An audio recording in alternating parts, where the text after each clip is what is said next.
Welcome to cooking with simply. எல்லாரும் எப்படி இருக்கீங்க? இன்னைக்கு நம்ம ஒரு யம்மி அண்ட் டேஸ்டியான பாதுஷா எப்படி பண்ணுறதுன்னு பார்க்கலாம். மறக்காம குக்கிங் வித் சிம்ப்ளிக்கு சப்ஸ்கிரைப் பண்ணுங்க, லைக் பண்ணி கிளிக் பண்ணிடுங்க. நம்ம இப்போ என்னென்ன வேணும்னு சொல்லிடலாமா? 1 கப் சுகர் எடுத்துக்கோங்க. அது கூடவே ஒரு 1/4 டீஸ்பூன் பேக்கிங் சோடா, ஒரு பிஞ்சு பேக்கிங் பவுடர், ஒரு பிஞ்ச் சால்ட்டு, கொஞ்சம் கார்டமம் பவுடர், ஒரு பேக்கிங் சோடா எல்லாமே எடுத்துக்கோங்க. மைதா 1 கப், 1/4 கப் தயிர், 1/4 கப் நெய், 2 டேபிள் ஸ்பூன் கிட்ட நம்ம தண்ணியும் எடுத்து வச்சுருக்கோம். தேவைன்னா யூஸ் பண்ணிக்கலாம், இல்லைன்னா வேண்டாம், ஆப்ஷனல் தான் தண்ணி. ஏன்னா நம்ம தயிரும் நெய்யும் ஆட் பண்ணும்போது அந்த 1 கப் மாவுக்கு தேவைப்படலை. சப்போஸ் நீங்கள் உங்களுக்கு அது உங்களுக்கு தண்ணி தெளித்து பிசையணும்னு ஃபீல் பண்ணீங்க அப்படின்னா தாராளமாக பண்ணிக்கலாம். இப்போ நம்ம மைதா, கீ, கர்டு, இது 3 தயிர் எல்லாத்தையுமே நல்லா அது கூட மாவு கூட சேர்ந்துட்டு நம்மளோட அந்த baking soda, baking powder, 2 teaspoon powdered சுகர்லாம் ஆட் பண்ணியிருக்கோம். கொஞ்சம் சால்ட், பிஞ்ச் ஆஃப் சால்ட்டு, அது எல்லாத்தையுமே இது கூட ஆட் பண்ணிவிடுங்க. ஆட் பண்ணிவிட்டு அது கூடவே நம்ம பிஞ்ச் ஆஃப் ஏலக்காய் தூளையும் ஆட் பண்ண போகிறோம். ஆட் பண்ணிவிட்டு நல்லா பிசைய போகிறோம். நல்லானா அழுத்தி பிசைய வேண்டாம், ஜஸ்ட் ஒரு க்ரம்பிளான ஒரு டோ ரெடி ஆகிற மாதிரி நம்ம பைலபிள் டோவாக ரெடி பண்ணி வச்சுக்கலாம். இந்த பாதுஷாவுக்கு மட்டும் எப்போதுமே நீங்கள் ரொம்ப சாஃப்டாவோ இல்லை சப்பாத்தி மாவு, பூரி மாவு மாதிரி பிசையவே வேண்டாம். ஜஸ்ட் இது எல்லாத்தையுமே மிக்ஸ் பண்ணிவிட்டு நம்ம பிடிச்சா அது வந்து பிடிக்கிற மாதிரி இருக்கணும், அவ்வளோதான். அந்த பதத்துக்கு பிசைஞ்சால் போதும்.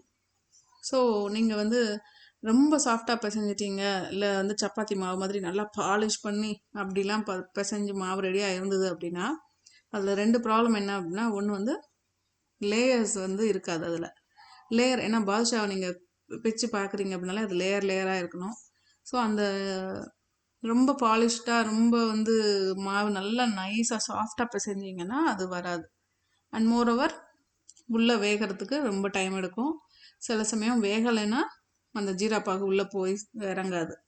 ஸோ அதனால் நீங்கள் இந்த லேயராக இருக்கிறப்போ பாதுஷா வந்து ஃப்ளேக்கியாக அப்படி நீங்கள் பிக்கும் போது அப்படி அழகாக உடையும். அதுதான் வந்து அதுக்குள்ள பதம்.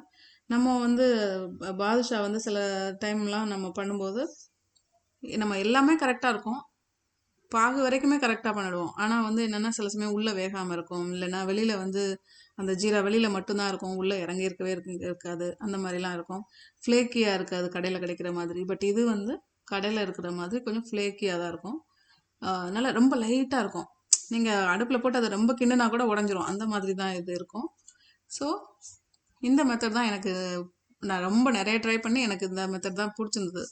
ஸோ நீங்களும் இதே மாதிரி ட்ரை பண்ணி பாருங்கள்.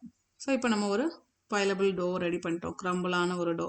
இதை வந்து நீங்கள் இவ்வளோ கிராக்ஸ் இருக்கே, அதை நம்ம இன்னும் நல்லா அழுத்தி பிசைஞ்சிடலாமா அப்படிலாம் யோசிக்கவே வேண்டாம். இப்படியே அதை ஒரு 15 மினிட்ஸுக்கு மூடி வச்சுடுங்க. அது கொஞ்சம் ரெஸ்ட்டு கொடுத்துடலாம்.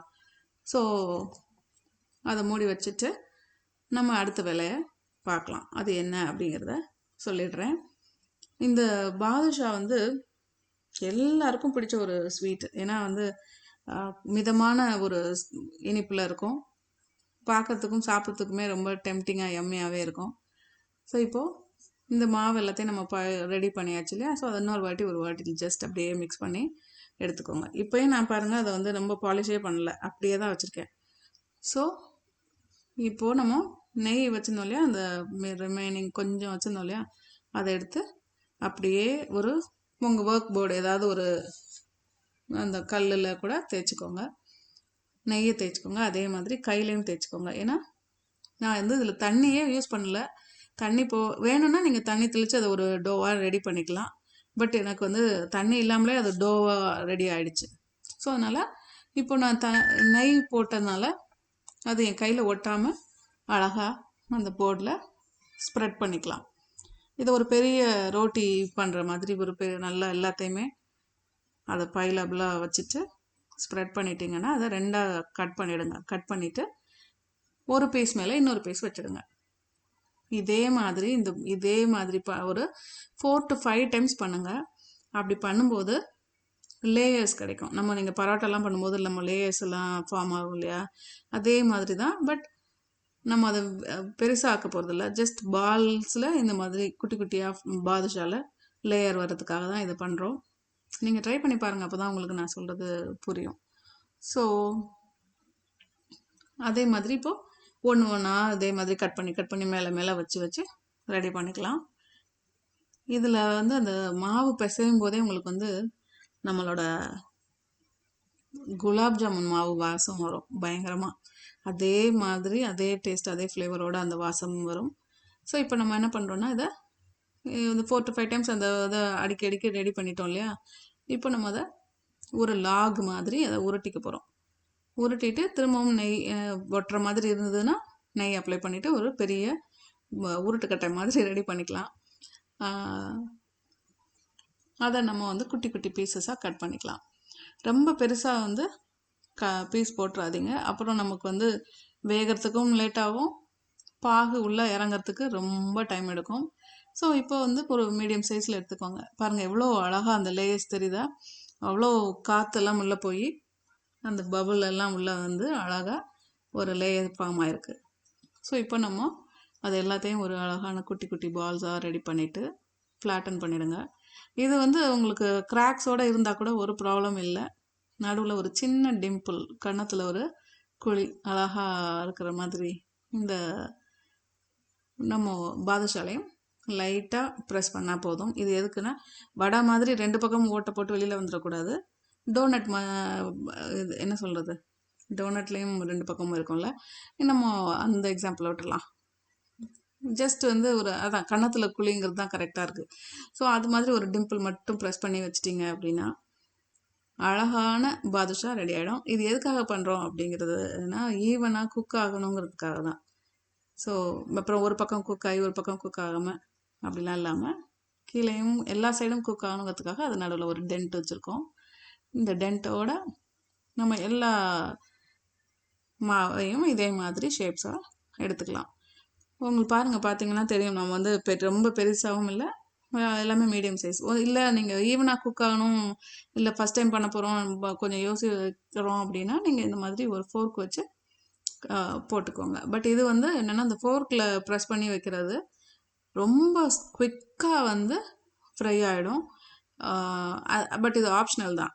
ஏன்னா நான் வந்து சும்மா உங்களுக்கு காமிக்கிறதுக்காக தான் அது மாதிரி ஒரு 2-3 அப்படி பண்ணியிருக்கேன். பட் நான் எனக்கு வந்து ரெகுலராக பண்ணதே நல்லா இருந்தது. ஸோ இப்போ வந்து எண்ணெயை சூடு பண்ணிக்கலாம். லோ மீடியமில் வச்சுக்கோங்க. ஹை ஹீட்டில் இருந்ததுன்னா கண்டிப்பாக கருகி தீஞ்சிடும். ஸோ லோ மீடியமில் வச்சுக்கலாம். அதே மாதிரி அடுத்த சைடில் ஒரு பேன் வச்சுட்டு 1 கப் சுகர், கொஞ்சமாக தண்ணி ஊற்றி 1/4 கப், 1 கப்புக்கு நான் 3/4 கப் எடுத்திருக்கேன். ஏன்னா நமக்கு ஜீராப்பாக இருந்தால் தான் அது எல்லாமே அப்சர்வ் பண்ண முடியுங்கிறதுக்காக. அண்ட் கொஞ்சம் கார்டமம் பவுடர். இங்கே வந்து நீங்கள் வெனிலா எசன்ஸ் ஆட் பண்ணிக்கலாம், ரோஸ் எசன்ஸ் போட்டுக்கலாம், இல்லைன்னா குங்குமப்பூ ஆட் பண்ணிக்கலாம். நான் இப்போ ஃபஸ்ட்டு அந்த தண்ணியை ஊற்றிட்டு அதை ஒரு சிரப் மாதிரி அதை ரெடி பண்ணிக்கலாம். இது நல்லா பாயில் ஆனதுக்கப்புறம் நான் வந்து சாஃப்ரன் போட்டிருக்கேன். ஸோ இப்போ நம்ம ஒன் ஸ்ட்ரிங் கன்சிஸ்டன்சி கண்டிப்பாக வேணும். ஸோ அதை ரெடி பண்ணிக்கோங்க. ரெடி பண்ணிவிட்டு நம்மளோட இந்த கிறிஸ்டலைசேஷன் ஆகக்கூடாது இல்லையா, அதுக்காக நம்ம என்ன பண்ணுறோம், சுகர் ஒர்க்கு கொஞ்சமாக லெமன் ட்ராப்ஸ் ஆட் பண்ணுறீங்க. அந்த மாதிரி ஆட் பண்ணும்போது ரொம்ப ஆட் பண்ணிங்கன்னா புளிப்பாயிடும். ஸோ கொஞ்சமாக ஆட் பண்ணிவிட்டு அதை மிக்ஸ் பண்ணிக்கோங்க. லெமன் ட்ராப்ஸ் ஃபியூ ட்ராப்ஸ் போட்டாலே போதும். இங்கே எண்ணெயும் நல்லாவே சூடாயிடுச்சு. இதை மிதமான தீயிலே வச்சுட்டு நீங்கள் ஃப்ரை பண்ண வேண்டியதான். 2 பக்கமும் ஒவ்வொரு சைட்லேயும் ஃபுல்லாக குக் பண்ணிக்கோங்க. இப்போ வந்து உங்களுக்கே தெரியும், அந்த இதில் ஃபஸ்ட்டு அந்த நம்மளோட ஃபோர்க் வச்சு பண்ணது வந்து கொஞ்சம் சீக்கிரமாகவே குக் ஆகிடும். அதே மாதிரி மற்றதையும் பொறுமையாக 2 பக்கமுமே குக் பண்ணி எடுத்து சுட சுட இருக்கிற பாகில் போடுங்க. பாகு சப்போஸ் வந்து ரொம்ப கெட்டி ஆயிடுச்சு, இல்லைன்னா ஆறிடுச்சு அப்படின்னா கொஞ்சமாக ஒரு 2 துளி தண்ணி மட்டும் ஆட் பண்ணிவிட்டு அதை சூடு பண்ணிக்கோங்க. வார்ம் ஆகிடும். அந்த டைமில் நீங்கள் இதை ஆட் பண்ணிங்கன்னு வச்சுக்கோங்களேன், நல்லா அப்சர்வ் பண்ணிடும். ஸோ அழகாக இது வந்து பிளெயினாக கூட சாப்பிட்றதுக்கு ஜஸ்ட் சும்மா ஒரு ஸ்நாக்கு அந்த டைமில் சாப்பிட்றதுக்கும் நல்லாயிருக்கும். ஸோ இப்போது நம்ம இது எல்லாத்தையுமே நம்ம ஃப்ரை பண்ணி எடுத்துக்கலாம். ஃப்ரை பண்ணிவிட்டு அதை வந்து எண்ணெயில் போட்டு வறுத்து எடுத்துட்டு சுகர் சிரப்லேயும் நம்ம ஆட் பண்ணிடுறோம். அதுக்கப்புறமா ஒரு 10 மினிட்ஸாவது அது சுகர் சிரப்பில் ஊறட்டும். அப்படி ஊறினாதான் அது வந்து நல்லா எல்லா ஜீரகமும் உள்ளே இறங்கும். போட்ட உடனே எடுத்து வைக்கிற மாதிரிலாம் பண்ணிடாதீங்க. ஒரு 5-10 மினிட்ஸ் அப்படியே விட்டுருங்க. ஸோ தட் அது எல்லாமே அப்சர்வ் பண்ணிடும். அப்படி இல்லைன்னா ஒரு பவுலில் வச்சுட்டு அந்த சுகர் சிரப்பை இது மேலே ஊற்றிடுங்க. அப்படியும் பண்ணலாம். ஸோ நம்மளோட யம்மி அண்ட் டேஸ்டியான சிம்பிளான பாதுஷா ரெடி ஆயிடுச்சு. நீங்களும் இதே மாதிரி செஞ்சு பார்த்து சாப்பிட்டு பாருங்கள். கண்டிப்பாக உங்களுக்கு பிடிக்கும். இதை உடைச்சோடனே பொலன்னு அழகாக ஃப்ளேக்கியாக உடஞ்சிது. ஸோ அதுதான் நமக்கு தேவை. டேஸ்ட்டு அட்டகாசமாக இருந்தது. தேங்க்யூ.